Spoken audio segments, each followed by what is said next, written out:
morning.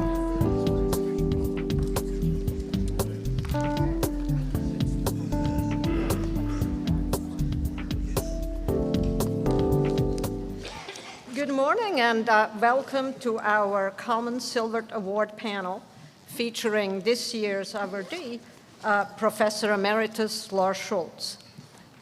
My name is Evelyn Huber and I have the pleasure of introducing the panel members. I shall do so in the order in which they are listed in the program. Our first speaker will be Dr. Augusto Varas. He is president of the Equitas Foundation in Chile, a foundation devoted to contributing to the construction of more inclusive and democratic societies in Latin America through research on and development and diffusion of policies aimed at overcoming exclusion and social inequalities. He is the author of numerous articles and books on civil society, the armed forces, democracy, and international politics. He was a professor and researcher and head of the section on international and military relations at Flaxo, Chile. He also has been a visiting professor at the University of Wisconsin, the University of California, San Diego, Duke University, and in 1991 at the University of North Carolina. He has also been a fellow at the Wilson Center in Washington, and he served as an advisor for the General Secretariat of the Presidency under President Patricio Aylwin. He is warmly remembered for his years as the Ford Foundation representative for the Andean region and the Southern Cone. In this last capacity, he stands as an unsung hero to Latin American scholars and to LASA. At a time when the foundation was considering diminishing its support of Latin American scholarship, Dr. Varas served as an especially vigorous and successful advocate of increasing support. Through his efforts, literally hundreds of Latin American scholars were funded to participate in LASA congresses. I am also pleased to recognize the presence here today of Dr. Varas's wife, Maria Elena Valenzuela, who was the Director of Research and Planning at the Women's Ministry in Chile, and since 1997 has been a senior officer at the International Labor Organization, responsible for gender and employment policies, especially as they affect migrant domestic workers. While pursuing a graduate degree at UNC in 1991, she also created and taught the university's first course on women and gender in Latin America. It is a pleasure to have both of you with us this morning. Our second speaker will be Dr. Leo Grand. He is professor of government, the former dean and now associate vice provost for academic affairs of the School of Public Affairs at American University in Washington, D.C.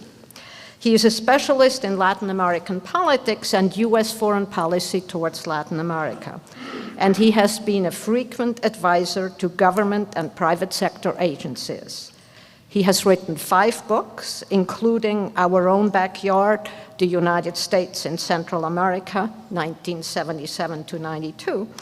And most recently, he is the co-author of Back Channel to Cuba, The Hidden History of Negotiations Between Washington and Havana. Previously, he served on the staffs of the Democratic Policy Committee of the United States Senate and the Democratic Caucus Task Force on Central America of the United States House of Representatives.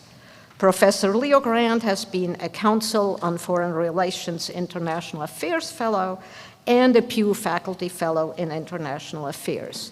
He is one of the nation's most distinguished contributors to the debates about U.S.-Latin American relations. Then our speaker is Dr. Carmen Diana Deere. Dr. Deere is Distinguished Professor Emerita of Latin American Studies and of Food and Resource Economics at the University of Florida. She is also honorary professor emerita of Flaxo, Ecuador. She is among the pioneers in the study of gender and development in Latin America, particularly on feminist economics, rural social movements, and gender and land rights. She has received funding from numerous sources for her work, including the Ford Foundation, the MacArthur Foundation, the World Bank, and the United Nations. She is the author of numerous books and journal articles, and her co-authored book with Magdalena Leon, Empowering Women, Land, and Property Rights in Latin America, received LASA's Bryce Wood Book Award, as well as 2 other book prizes. Professor Deer is a past president of LASA and last year's recipient of the Kalman Silvert Award. She has served LASA in many capacities and thus is thoroughly familiar with the many contributions Professor Schultz has made to the association. And last but not least, Dr. Jonathan Hartland is the Kenneth J. Reckford Distinguished Professor of Political Science at the University of North Carolina. His research interests are in the comparative politics of Latin America, especially with relation to questions of democratization, political institutions, and state-society relations. He is the author of The Struggle for Democratic Politics in the Dominican Republic, and The Politics of Coalition Rule in Colombia, and he is the co-author of Latin America in the 21st Century Toward a New Socio-Political Matrix. In addition, he is the co-editor of 3 books, and his work has appeared in many national and international journals. He served as chair of the Comparative Democratization section of the American Political Science Association, and as a member of LASA's Executive Council. He is also a former director of the Institute for Latin American Studies at UNC, a former department chair, and a former senior associate dean at UNC, so he knows firsthand the many contributions Professor Schultz has made to Latin American studies at UNC. So please welcome our first speaker, Dr. Augusto Varas.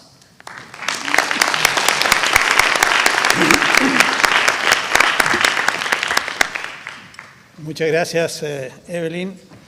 Agradezco especialmente a LASA esta gran oportunidad que me ha brindado de participar en esta importante ceremonia de premiación para homenajear como corresponde a Lars Schulz, destacado profesor, académico, constructor institucional y quizás lo más importante, una distinguida persona y un gran amigo.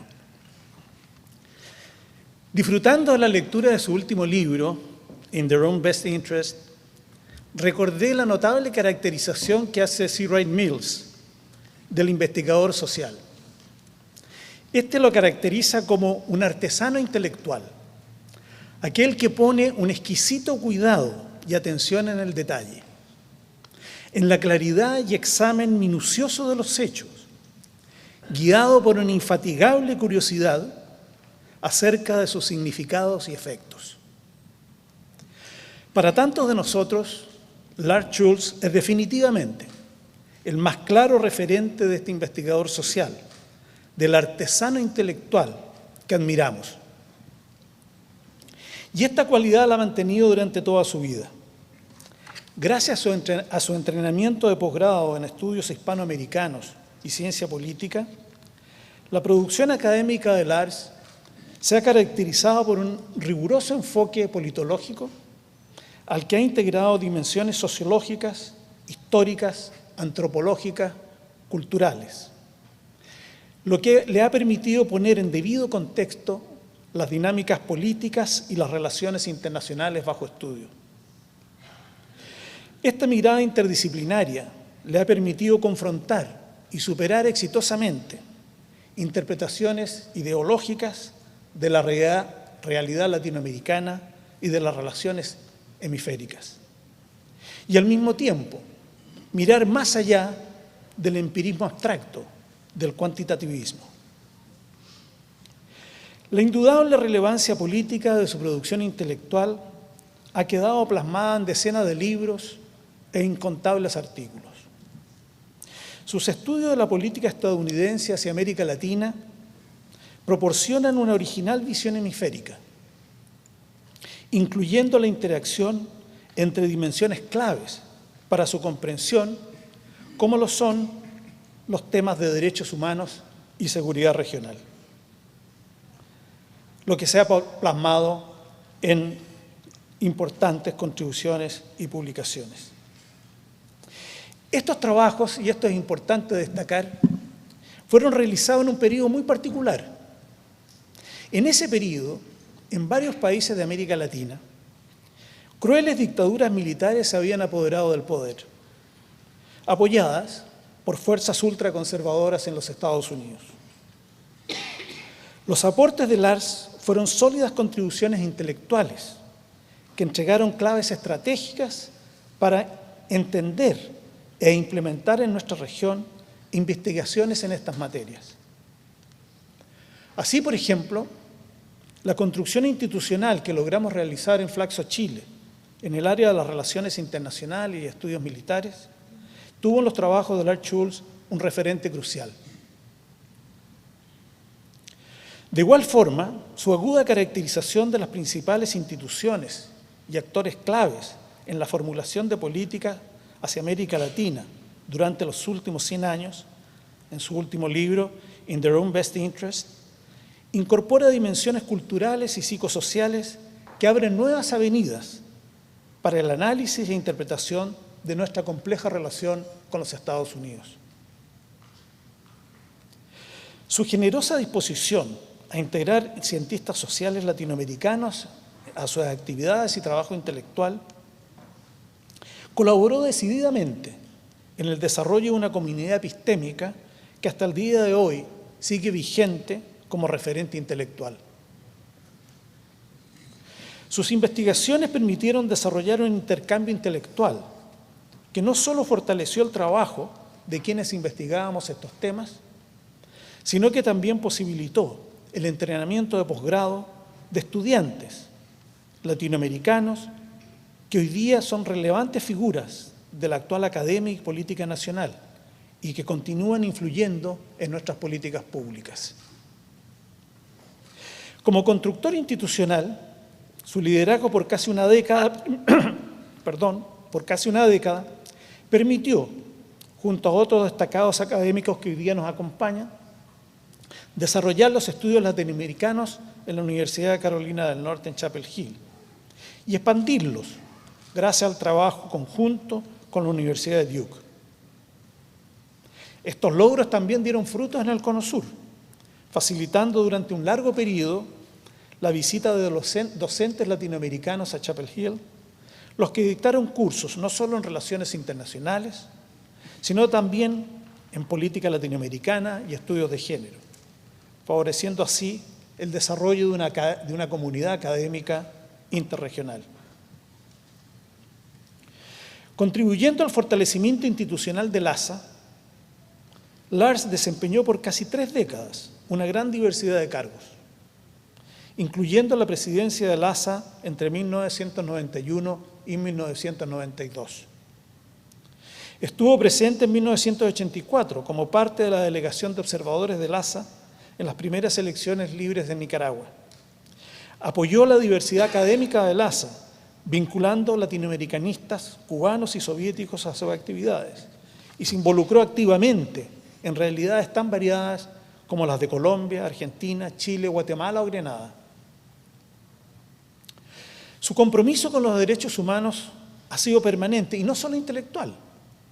Además de miembro del comité editor del Human Rights Quarterly, durante 24 años contribuyó al desarrollo y fortalecimiento del Washington Office on Latin America, WOLA, importante organización de derechos humanos que ha ayudado en América Latina en las transiciones a la democracia. Y fue presidente del Comité de Derechos Humanos y Libertad Académica de LASA. En este sentido, cabe destacar que entre otras actividades de este comité, y en plena dictadura de Pinochet, Lars recibió un informe sobre la represión al pueblo mapuche en Chile. Y en nombre de LASA, exigía al Departamento de Estado protección a sus dirigentes. Me pregunto si Elliot Abrams habrá respondido esa misiva de Lars, aun cuando está muy ocupado hoy día con el tema de Venezuela. Por último, pero no menos importante, y complementando el relato de la trayectoria humana y profesional de Lars, que se encuentra en el programa de esta conferencia y que recomiendo su lectura, no puedo dejar de mencionar su elegante ironía, discretamente insinuada en sus trabajos, la que sin contaminar el rigor disciplinario muestra las flagrantes contradicciones de inconsecuentes actores políticos, despertando en sus lectores más de una sonrisa cómplice. Este prestigiado galardón de LASA no solo es un oportuno reconocimiento del enorme aporte de tan distinguida carrera intelectual en plena producción, sino que también es un gran prestigio para LASA y el Kalman Silvert Award tenerlo en su galería de premiados. De la misma forma, de alguna forma y de alguna manera vicaria, quizás, salda la gran deuda intelectual que tantos académicos latinoamericanos tenemos con Lars Schulz. Felicitaciones, Lars.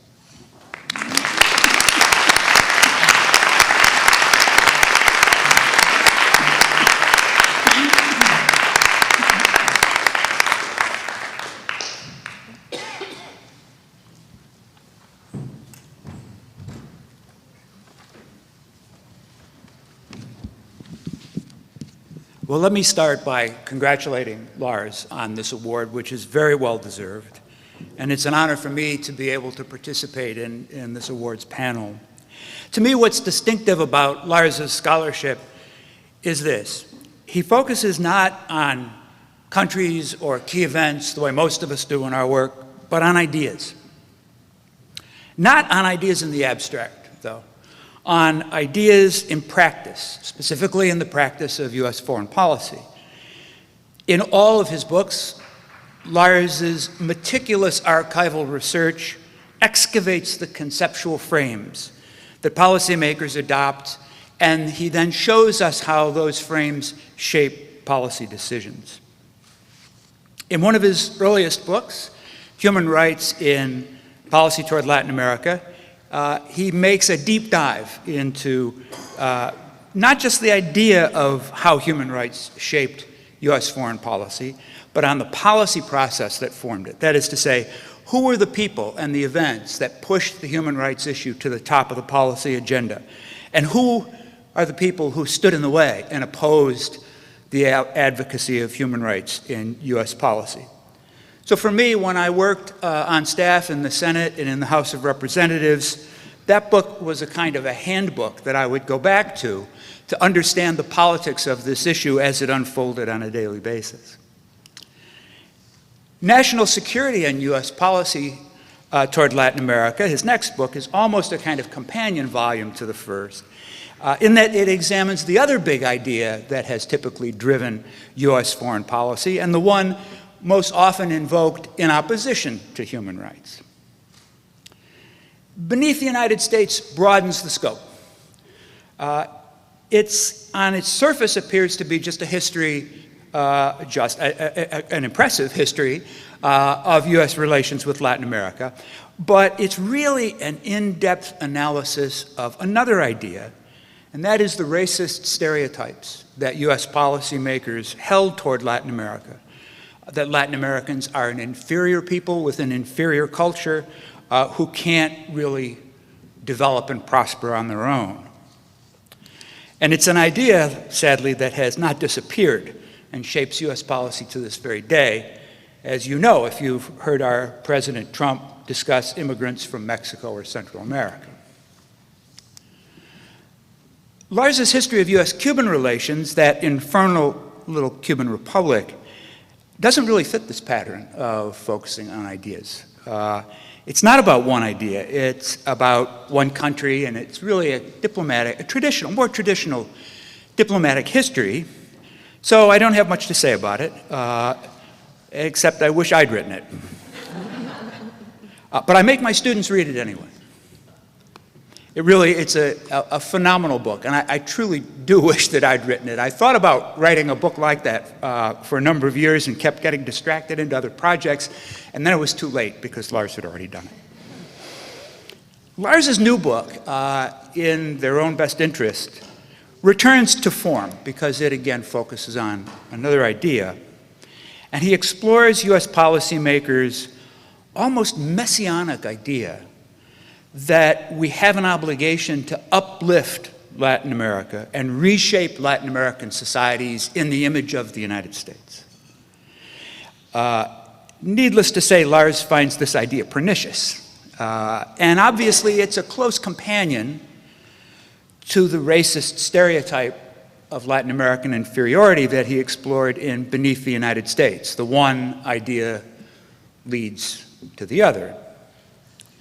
I suspect that though this book will cause some responses, I think it'll ruffle some feathers because he doesn't really have much sympathy for even the most benign sorts of U.S. foreign assistance. The takeaway from the book, if I understand it, is this.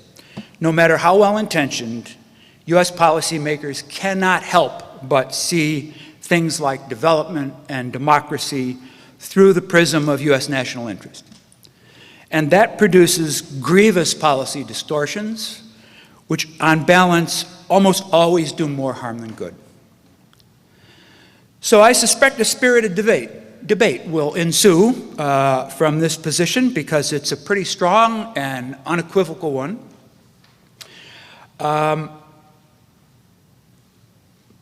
It's an important question for us to ask, whether or not the United States or any large country can ever give aid without strings being attached, without it being not in their own best interests, but in our own best interests. And what more can we ask as academics than to stimulate a good debate? So Lars, congratulations. Thank you for a career full of fine research, great insights, and great debates. Congratulations.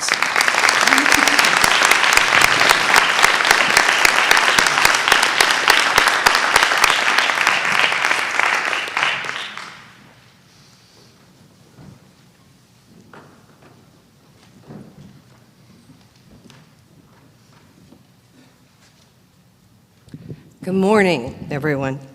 My comments are going to focus on Lars' many contributions to LASA. There's probably nothing more disconcerting when you're about to assume the presidency of an association than to hear that your major funder, from your major funder, that their support for your prized activity may end. This is what happened to Lars in 1991 when the Ford Foundation, who had for years funded the travel grants for Latin Americans to attend the LASA Congresses, informed us that they were suffering from donor fatigue. Lars did what any good leader or administrator would do. He set up an ad hoc committee to consider the alternatives. Little did he know that these initial steps would commit him to being intensely involved in LASA's fundraising efforts for almost the next 30 years. Well, before delving into that story, let me share with you a few highlights of Lars' earlier involvement in LASA. That is, the story of how he got himself into this predicament, elected vice president and then president of LASA. Augusto has summarized many of his commitments in this period, so I'm going to sort of skip over this to just highlight the fact that by 1989, when he was elected vice president, he had already chaired 3 major LASA committees or task forces and had a keen understanding of the challenges faced by the association.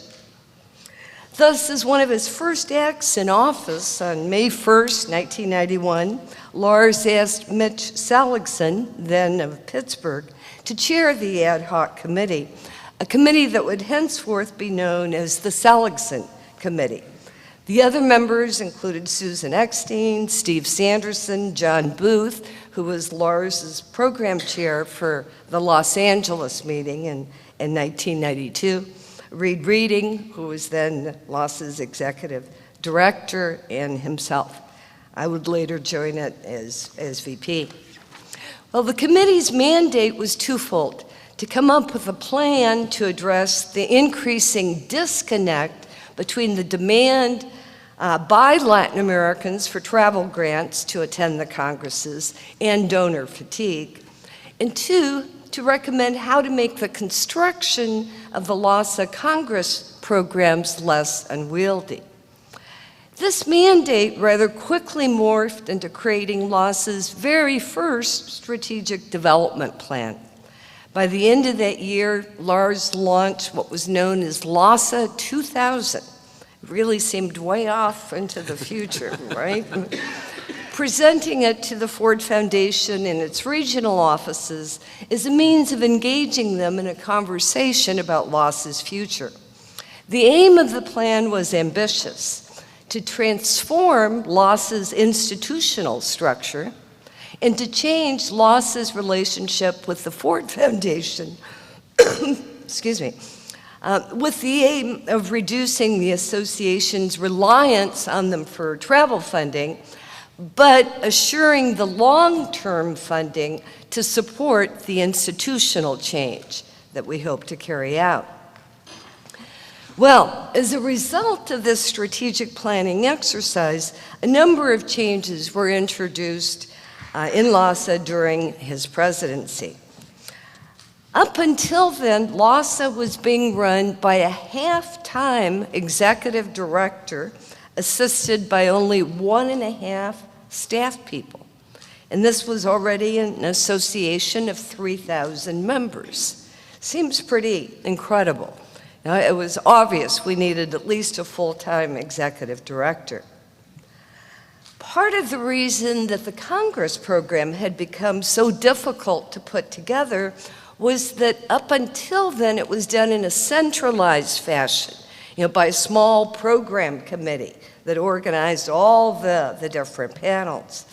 Well, under Lars and John Booth, LASA moved to the decentralized thematic organization of the program, which has continued until today. In that strategic planning process, it also had become evident that the only way to eventually break our dependency on the foundations for travel funding was to begin to build the LASA endowment. And for that effort, we needed a dedicated person to development activities. So that was part of the discussions with the Ford Foundation to secure that kind of institutional support. Also, the idea for the LASA life memberships, of which I see many life members out in this audience, was born as a way of seed funding the endowment. Further, to overcome donor fatigue, we needed to come up with some creative ideas about how to get a bigger bang for the buck from just travel to the LASA congresses. So it was also under his leadership that we instituted the Junior Lecturing Fellowships, whereby travel awards were granted with invitations to different U.S. universities so that scholars could take advantage of the opportunity to visit before or after lecture and utilize library resources. In sum, Lars's presidency was a particularly crucial moment in the development of the association. I think in hindsight, we can consider it a turning point toward a more professionalized organization. What was really remarkable about all this activities was the means of communications that we used. Here, a little show and tell. Those of you under 50 might not recognize this, but this artifact is a fax, right? And this was a short one, you know? It's also, I think, rather telling that at the end of this memo, there's a PS from Lars that says, "My email lesson is scheduled for late this afternoon."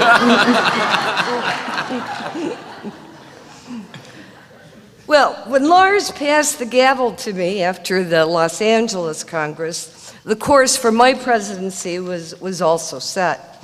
But this meant that Lars, as past president, was not off the hook, since he continued as a member of the EC and Ways and Means for another year and a half. Recall back then we were on the 18-month cycle.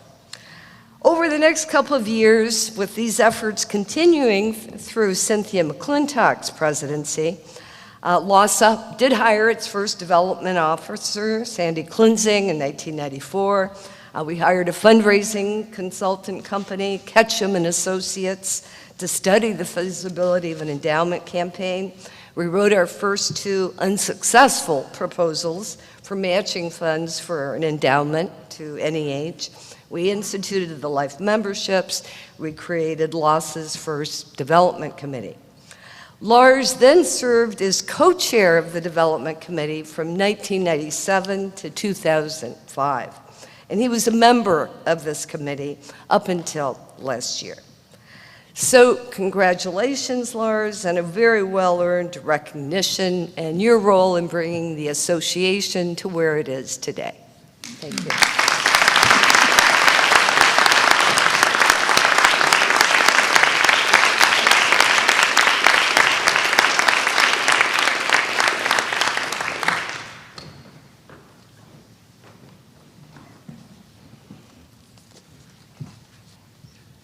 Well, you might think after all that Bill and Augusto and Carmen Diana have said, there cannot possibly be anything left to say. But there is more. Even as Lars was accomplishing all that they have discussed, he was also an incredible mentor to numerous graduate students, including many from Latin America, and a beloved undergraduate instructor and advisor. Indeed, he has received 3 university-wide teaching awards at Carolina and has been inducted into top campus honorary societies. More importantly, many of his former students keep in touch with him and stop by to visit him when they return to Chapel Hill. 16 former graduate students came to a special event held for Lars in 2016, and many others sent notes.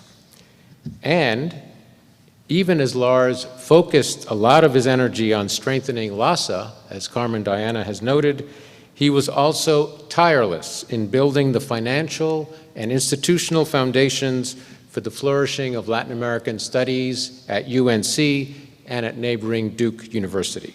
He was instrumental in turning the Institute and the joint program across the 2 campuses into one of the leading centers of learning and teaching about Latin America in the country.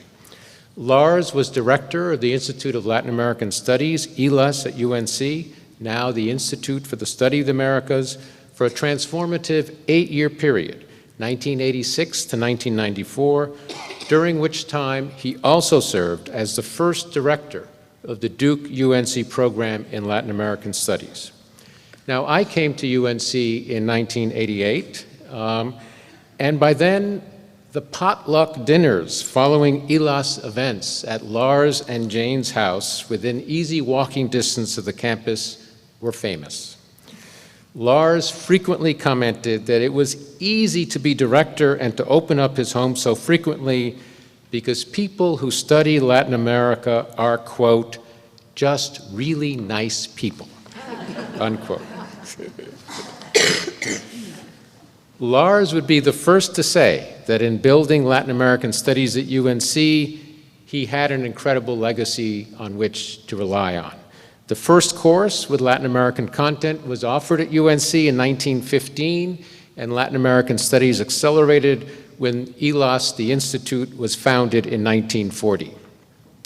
For almost a quarter of a century, ELAS was directed by Lars's beloved dissertation advisor, mentor, and then faculty colleague for many years, Federico Gil. I know Federico must be smiling up above our heads somewhere, as Lars has followed in his footsteps as ELAS director, as a Keenan professor at UNC, as LASA president, and today as a Kalman Silvert awardee.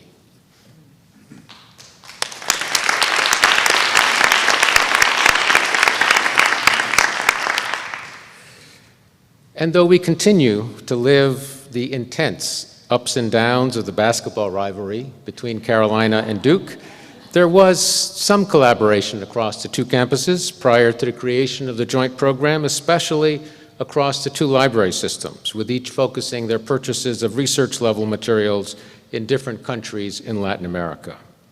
Yet, taking this to the next level didn't all come easily or automatically. The first Duke UNC Department of Education Title VI application that Lars helped write in 1988 was rejected. But Lars was ready to take full advantage of opportunity. He might claim that luckily he was in his office one afternoon in 1989 and picked up the phone. Back then, yes, we did that sometimes, even without knowing who was on the other end. In fact, it was Bill Friday, president of the UNC system, explaining that Bill Bowen, the president of the Mellon Foundation, was sitting in his office and wanted to talk to someone about Latin American studies. Would Lars oblige? Long story short, Lars then deployed three critical things that I've always appreciated in Lars and that have been underscored in one way or another in some of the previous comments. One, his strategic focus. Two, his deeply personal touch. And three, many hours of hard work. A year later, we had the first of several major grants from the Mellon Foundation to support the creation of a joint Carolina-Duke program in Latin American studies. This was the best of all possible grants, one in which the grantor explained that the request for long-term support was too specific, feedback which was wisely embraced. And so we still have ongoing working groups that work across both campuses and that are interdisciplinary and are sites for important scholarly discussion and dialogue among faculty, graduate students, undergraduate students, and invited scholars from the United States, from Latin America, from all over the world. The first Mellon grant also came with university pledges to keep then current faculty lines in Latin American studies across both campuses and to add 3 new lines. At UNC, one of those lines was used to hire my good colleague Evelyn, who joined our department along with John Stevens in 1992. I asked Bill Asher, Gary Gireffi, and Deborah Jacobs at Duke, who worked with Lars at this time, for some reflections. None of them brought up the emails Lars sent out after certain basketball games. Rather, they focused particularly on Lars's incredibly collegial institution-building process with an insistence that everything be kept on a 50-50 basis as the two campuses worked together. And a year after the first Mellon grant in 1992, UNC and Duke received a Title VI grant and FLAS student support in Latin American studies, which has continued to be renewed up to now. Indeed, over $9 million in FLAS awards alone has been given to hundreds of students. And other grants followed, including from the Tinker Foundation, the Ford Foundation, and other foundations and sources to strengthen programs, exchanges, collaborations, and joint research with colleagues in the United States and in Latin America, as Augusto has highlighted. In case you didn't notice, Lars was doing all this while also serving as LASA president.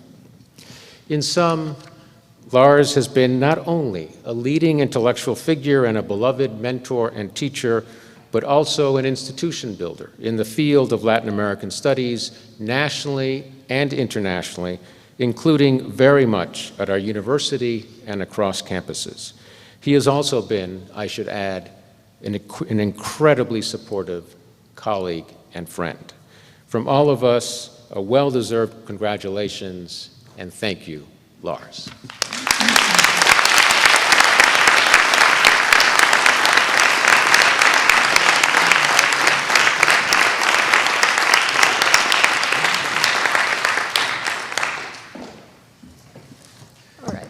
And now it is my very distinct pleasure and honor to introduce this year's winner of the Kalman Silvert Award, Lars Schulz. Dr. Schulz is William Rand Keenan Professor Emeritus of Political Science at the University of North Carolina at Chapel Hill. Just to recap very briefly some of his key achievements, he is the author of 6 University Press books, co-editor of 3 volumes, and author of a large number of articles in leading journals and chapters in edited books. As we just heard, he was the director of the UNC Institute for Latin American Studies and co-founder of the UNC Duke program.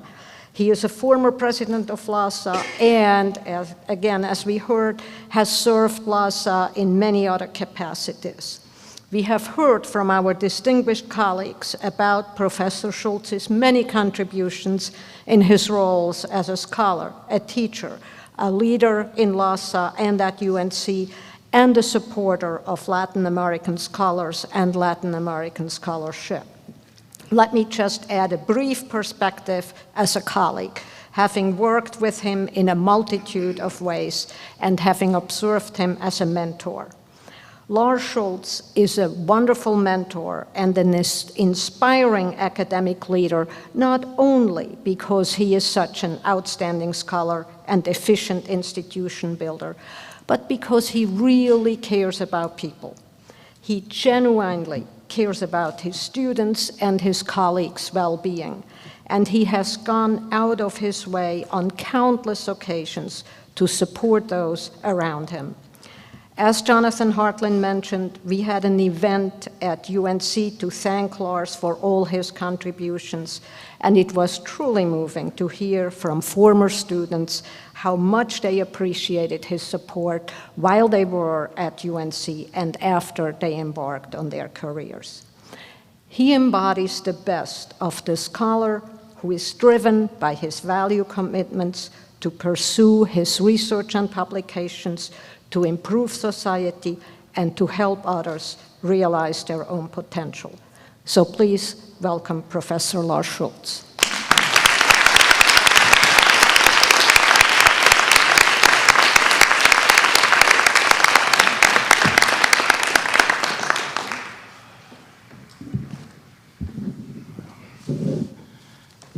Good morning, and thank you. Thank you for being here, and thank you very much. Obviously, honesty was not a selection criterion when we created this panel. And I have some notes here, and I've even got a couple of slides. But I'm really tempted to leave well enough alone and just sit down. That was what it was like in the earlier years. The panel is a relatively recent concoction. At the very beginning, all we had at the business meeting was an offer of a award, a plaque, and the recipient said thank you, and that was it. But as we saw last year with Carmen Diana Deere, the norm has become for recipients to discuss an issue related to their work that might be of interest to the broader LASA community. So I'm hoping that you would be interested in the current dispute in Washington over the immigration caravans from Central America. If you're not, the next 30 minutes is not going to be painless for you. It's a two-sided debate. Let's call one side the traditionalists and the other side the progressives. The traditionalists are what we in political science call realists. Realists focus on protecting and promoting the interests of the United States, period.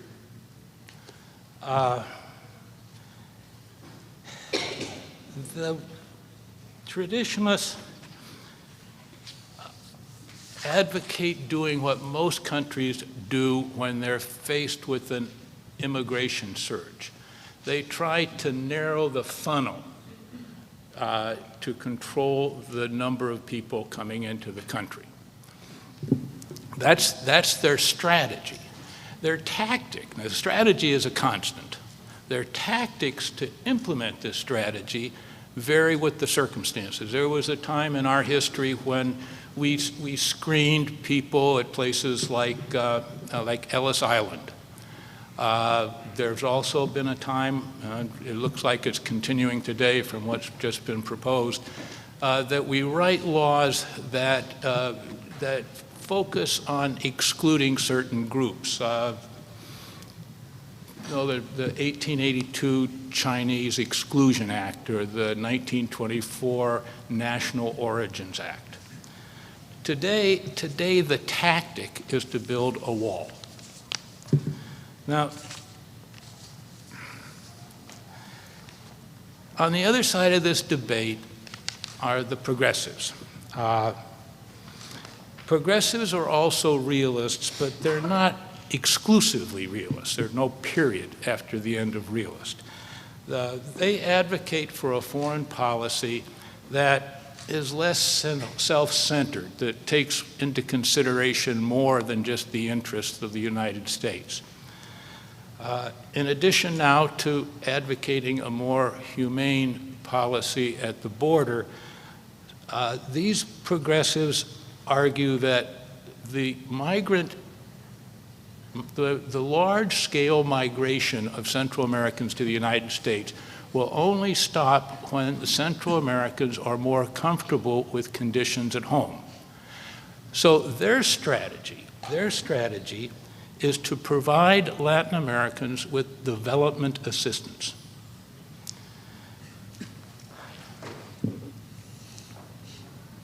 There, it worked. As with the traditionalists, the progressives' tactics vary. Once they focused on helping Central Americans with their economic development.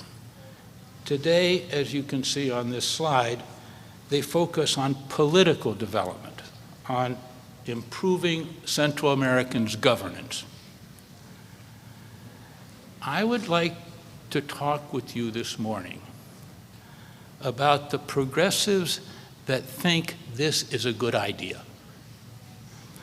I selected this topic largely because if my experience with LASA has told me anything, most of the people in this room are progressives. Fair enough. Okay. So to spend my limited amount of time criticizing the progressives would really be something like preaching to the choir, and I would much rather criticize you progressives, the traditionalists. And it will have to be those of you who live in the United States because that's what I study. Let me begin by pointing out where the two sides agree. Specifically, there is a consensus in Washington, as some of my colleagues have just said, that most Latin Americans are what we used to call underdeveloped. Some traditionalists, notably President Trump, often just blurt this out. But it would be out of character for us progressives to do that. So what you have to do is you have to examine their behavior and then use what you find in that examination to infer the belief that Latin Americans are underdeveloped. What kind of behavior do you observe? Well, for a progressive to advocate for development assistance is, by definition, to express a belief that the recipients are insufficiently developed. So look, on this point, we have an largely unspoken consensus. Latin Americans are beneath the United States. Now, I have grown over 2 decades very tired of beating that drum. And I'm sure many of you in this room are tired of hearing me beat it.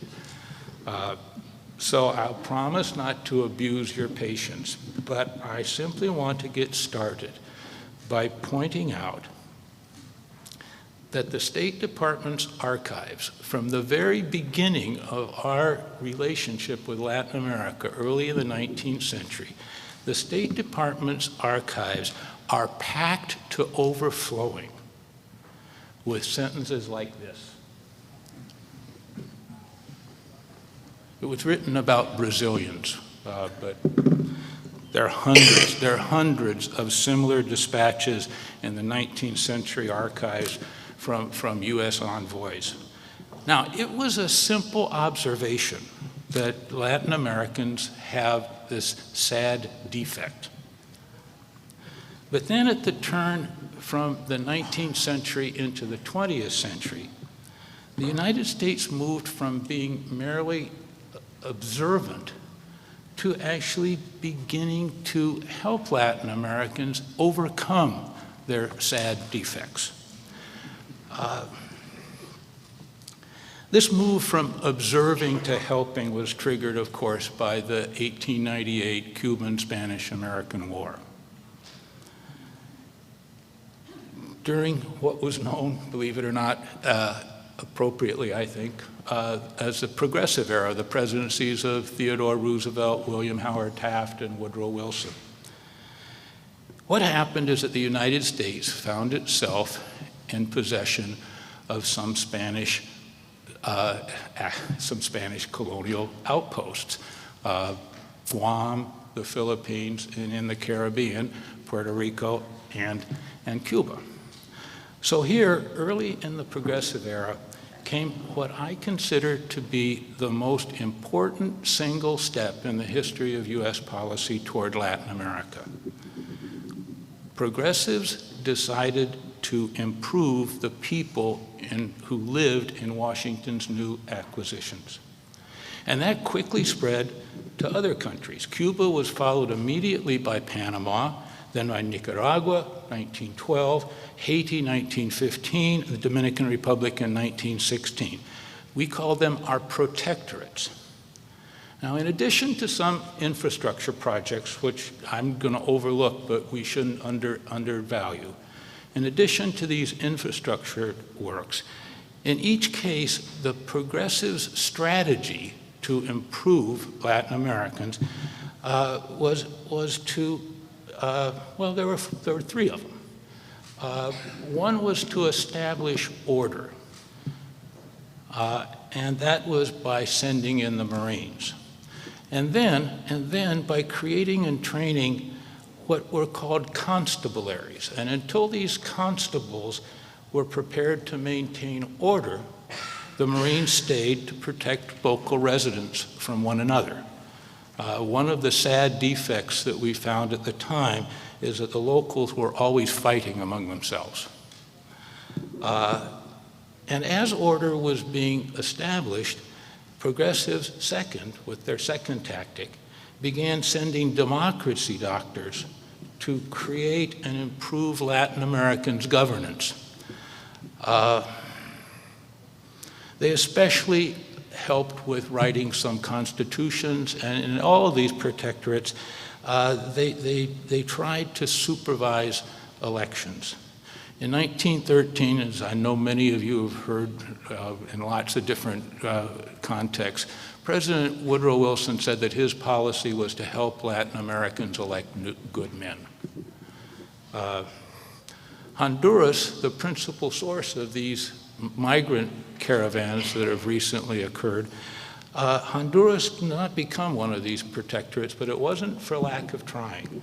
The effort to improve Hondurans began in 1911 when the U.S. Secretary of State told Congress that there's no hope for those people except with our help.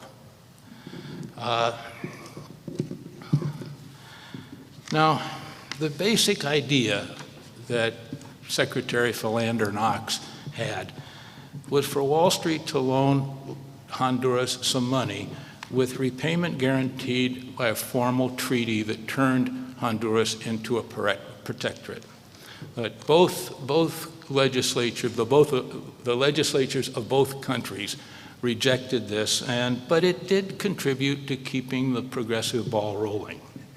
Now, I've always been really interested in the motivation of this progressive era uplifting. It's complex. For the sake of my royalties, I could ask you to read chapter 3 and the conclusion. But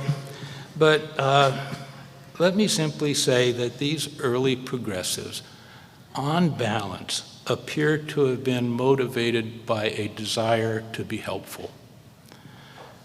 I'm certain, because I have done this research, that today's progressives are also driven primarily by a broad impulse to help people who need assistance. But let's not jump too far ahead of ourselves. Let me go back and fast forward, though, from the early 20th century progressive era to the Cold War era in the middle of the 20th century. As you know, these were the dark days of the Cold War, when the containment of communism was the policy equivalent, really, of today's containment of migration. It was the focus. But I need quickly to say that unlike immigration today, this was a true national security obsession. With the prospect of more Cuban revolutions just hanging daily over policymakers' heads, by the early 1960s, everyone, almost everyone, I can find very few examples in State Department files, but almost everyone in Washington agreed that Latin Americans were caught up in what we called the revolution of rising expectations. And almost everyone agreed that this containment of communism issue, containment required the United States to help Latin Americans fulfill these expectations, to assist with their development. A perfect example is this post-war Cold War progressive alliance has to do with Honduras. This is a State Department Bureau of Intelligence and Research study of Latin America, and here's what they said about Honduras. Unrest is growing, and there are serious obstacles to advancement. The United States responded with the Alliance for Progress to be administered by a very cleverly named Agency for International Development, AID. Since the 1960s, progressives have had development assistance on more or less cruise control. It just year after year of low intensity uplifting with spurts of much more, no low intensity, high intensity, as Bill Leogrand will tell you in a half a second. But in the long term, I picked 1962 to 2012. In the long term, it's been much like the professors that none of you are, who give the same lecture year after year. It's just like I say, it's really on something like cruise control. In the half century between 1962 and 2012, the average U.S. development assistance to Honduras, which was a tiny country of about 2 million people when this was written, not a large population at all, our average year after year has been $55 million in development assistance. And that excludes aid to the military, which during the 1980s was substantial. In the last few years, we have been at the historical pinnacle of Washington's efforts to improve Hondurans. In 2017, the United States spent $180 million. Now, here are the numbers that go with that pie chart. And I want to emphasize that the title of this table and the categories are those of the U.S. Agency for International Development. They're not mine.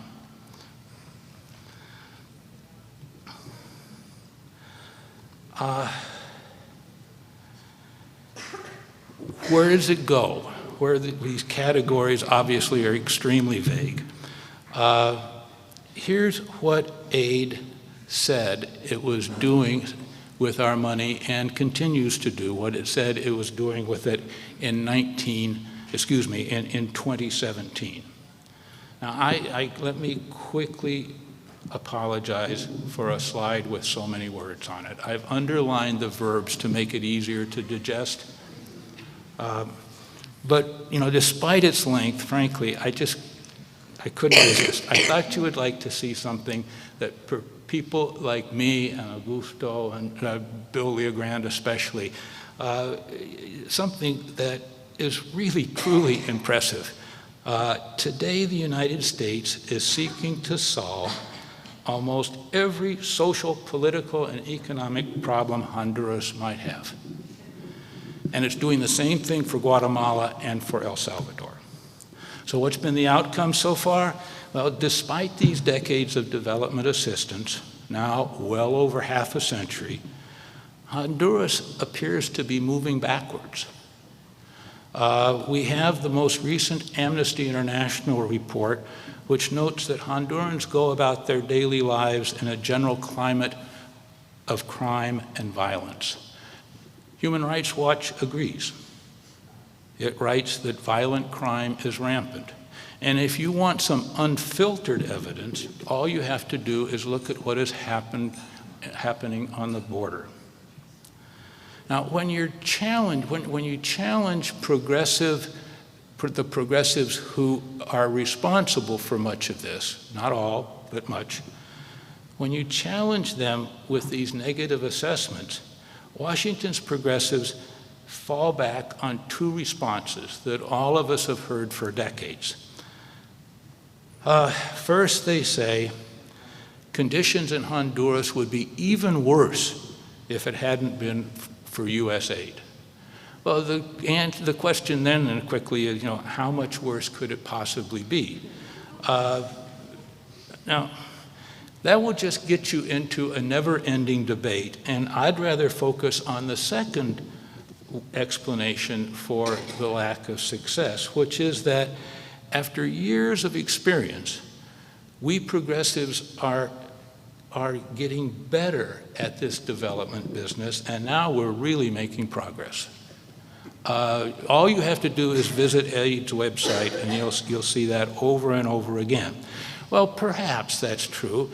Obviously you learn over time, but perhaps we should flip this coin over.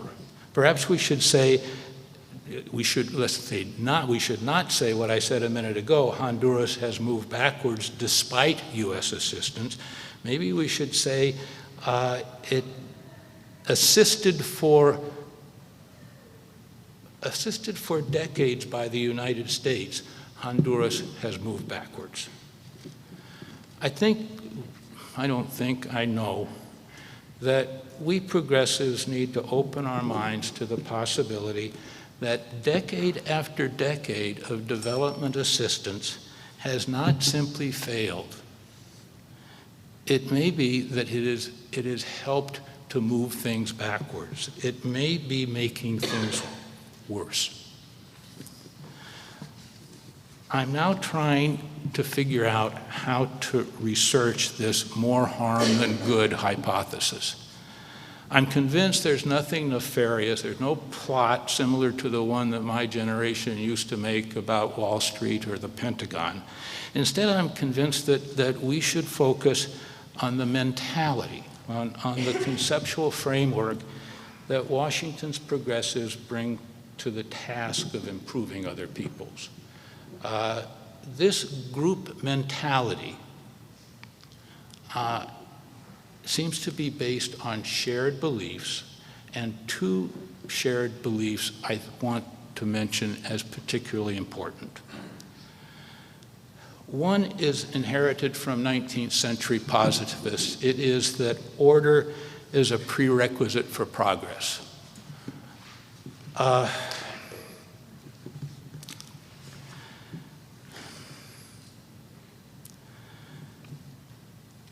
When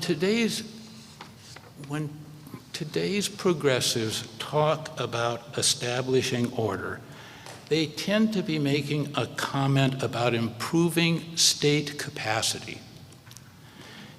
State capacity has several dimensions, but one of them is always improving the military and the police.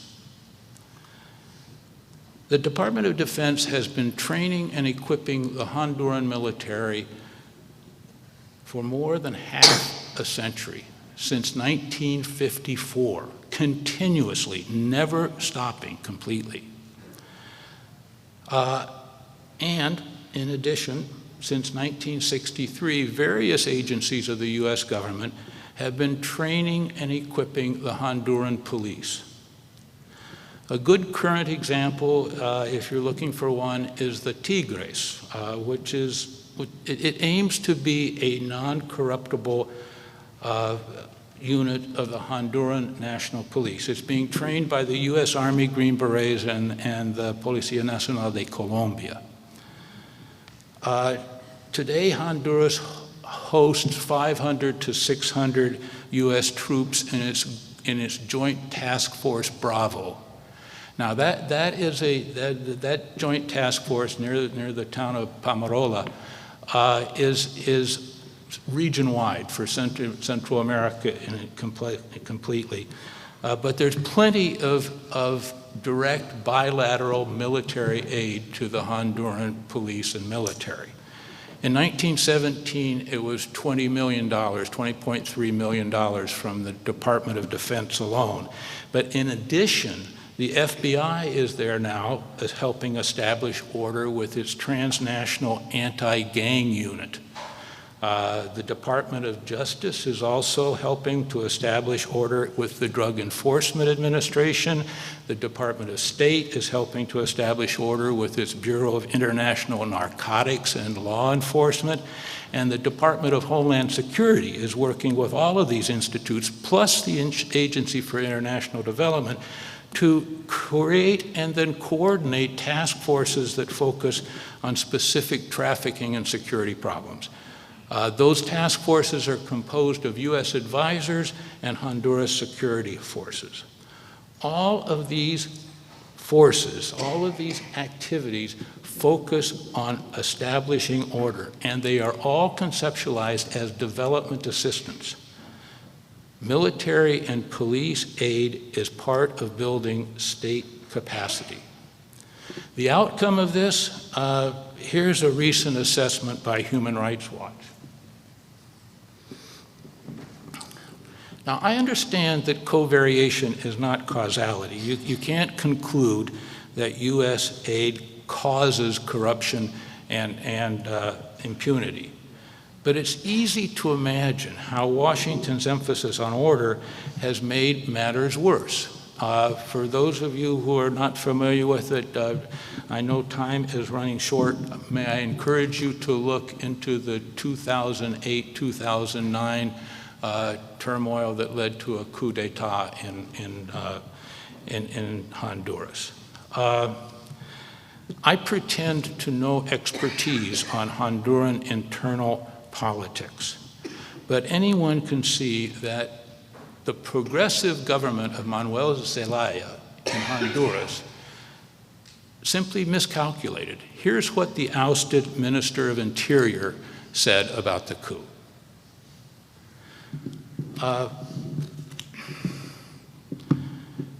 In other words, in the 55th year of Washington's effort to improve the Honduran military and police, this 55th year coincided with the military putting the brakes on change.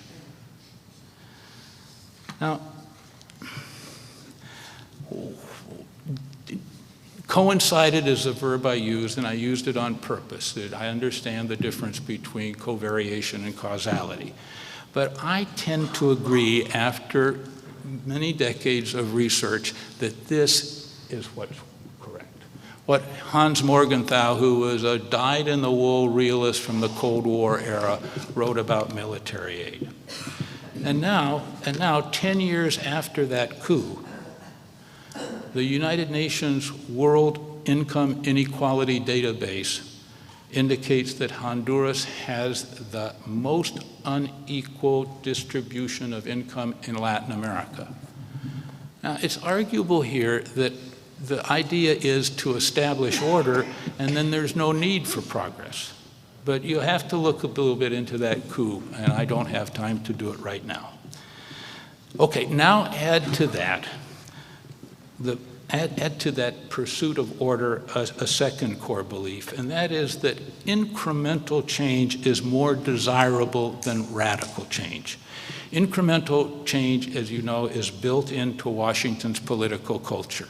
Charles Lindblom referred to it as meddling through.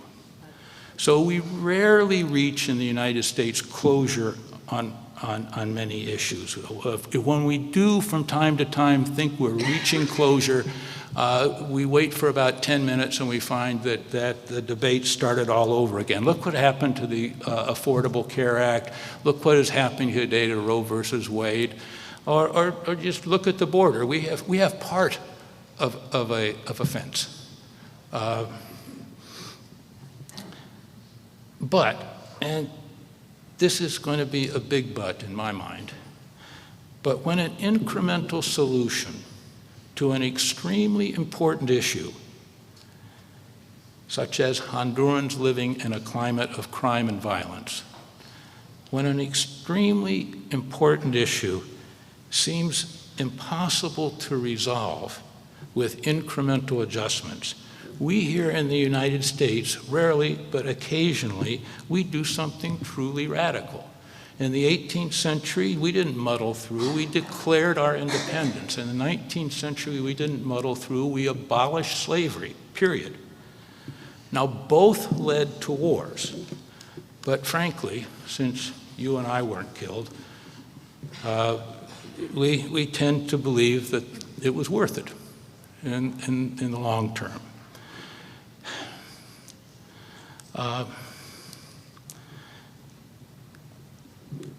This is in a sense living proof that reasonable people can conclude that radical change is acceptable, even necessary, whatever the cost. But Washington's progressives say that this is not a good idea for Central Americans. Instead, they divide up that $180 million into 1,000 little pieces with using those 10 verbs as guidance, and then they set their recipients to work improving everything that is imaginable, from oral hygiene to representative democracy. Look, Washington's progressives honestly seem to believe, they tell themselves, that with our guidance, Hondurans will eventually muddle through from underdevelopment to development, and that will be the end of the migrant caravans. My point, it's time for progressives to entertain the possibility that our development assistance framework, based upon orderly incremental change, just is not working, and it may very well be holding back progress. Frankly, I feel it very difficult to understand how today's progressives can applaud this, which is about the U.S. embargo toward Cuba. How progressives can look favorably on those words, and then at the same time argue that we should keep doing what we've been doing for 50 years in Central America. I know the question is a non sequitur. We got apples and oranges here, but I want to emphasize President Obama's try something new.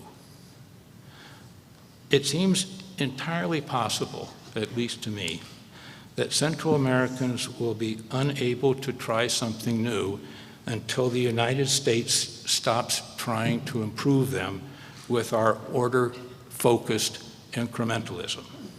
There are two reasons why that's not going to happen. This ends at 12:15?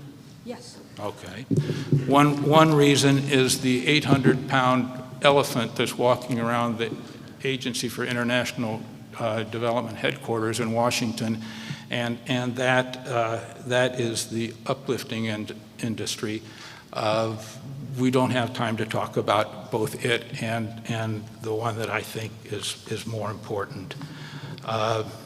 What we do know is that there are tens of thousands of government employees and contractors who live off development assistance. It is often estimated that somewhere between a quarter and a third of that 180 million never leave Washington, D.C., or it's okay. We're not going to be able to end that. And also, it's just inconceivable that a bunch of LASA progressives can take my word for it and go out and try to stop the development industry. And especially it's inconceivable because the traditionalists have weighed in on the side of the progressives. That's the second reason why getting out of the way is unlikely to occur anytime soon.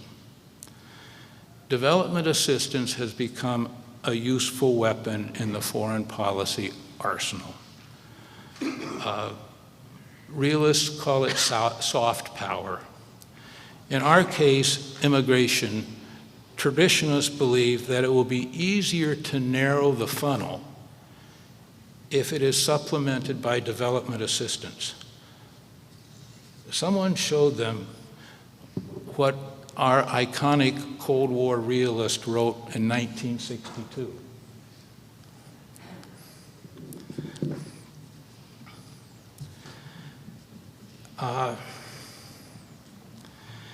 And if you don't want to go back to the time when I was in college in the 1960s to learn this, then how about 2010, when the Obama administration made development assistance one of the 3 Ds of national security: development, diplomacy, and defense.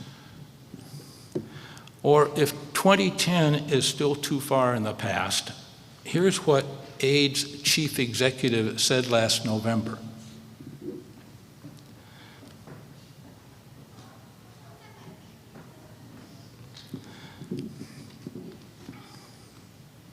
Unlike progressives, traditionalists have always believed that development takes too long to be able to solve the problems of migration, or just the problems that come up with development. But they do believe that development assistance can be used to their advantage. Take today's Central America, where development assistance channels behavior along lines that are orderly and incremental.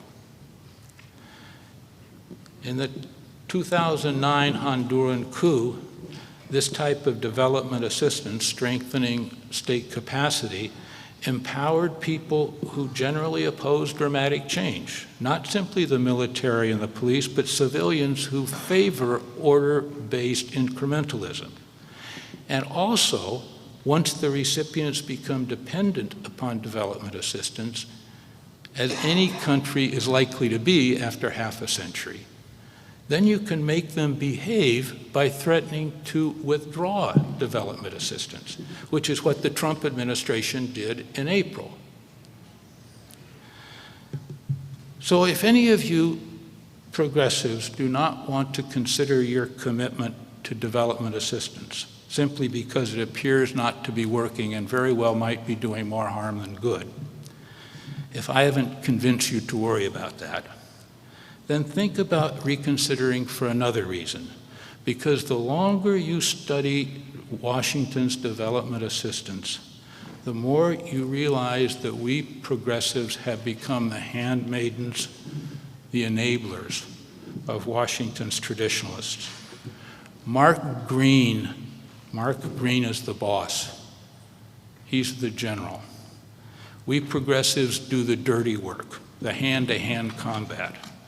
Who can look at the recent development assistance cutoff to Central America and not see that development assistance has become an instrument of power, just like Hans Morgenthau said?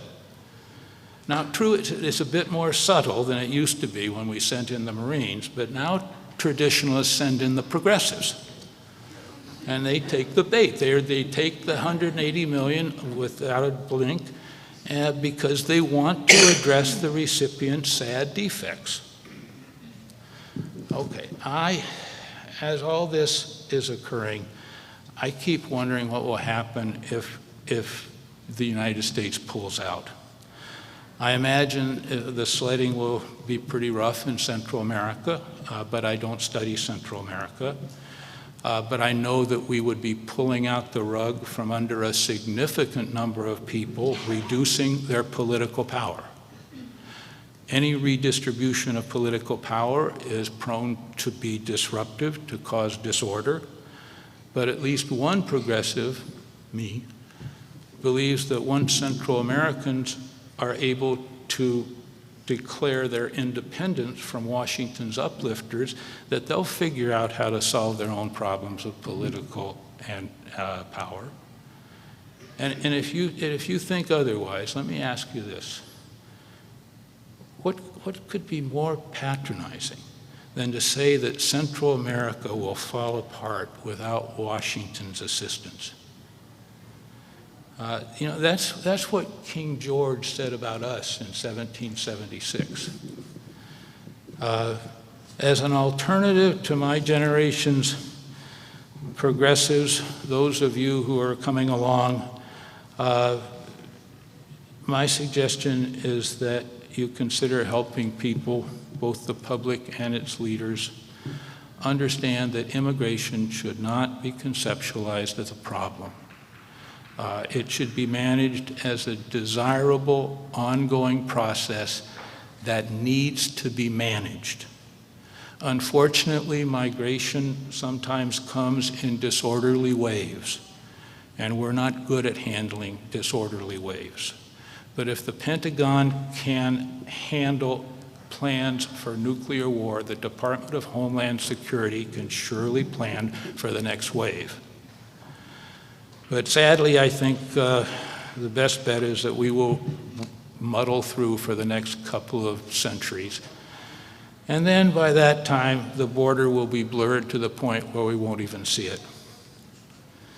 In the immediate future, I think the most useful focus for progressives is upon the conditions that now exist at the border. For the immediate future, look, progressives and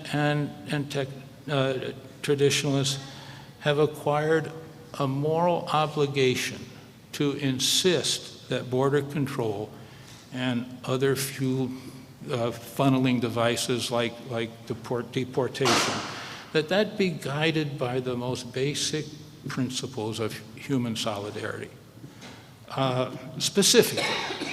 Specifically, to flee from violence of any type is to seek refuge, to become a refugee. Now, you can define well-founded fear of you can define the term well-founded fear, as our law does, in an infinite variety of ways. But folks, violence is violence. It really, it doesn't make any difference who kills you, does it? So if our 1980 Refugee Act doesn't see it that way, then it needs to be rewritten.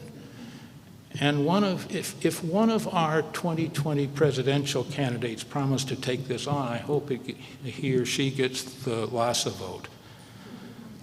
Well, look, so there you have it. It is 12:15.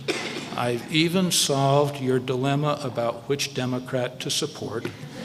So now I should simply thank you for listening to me.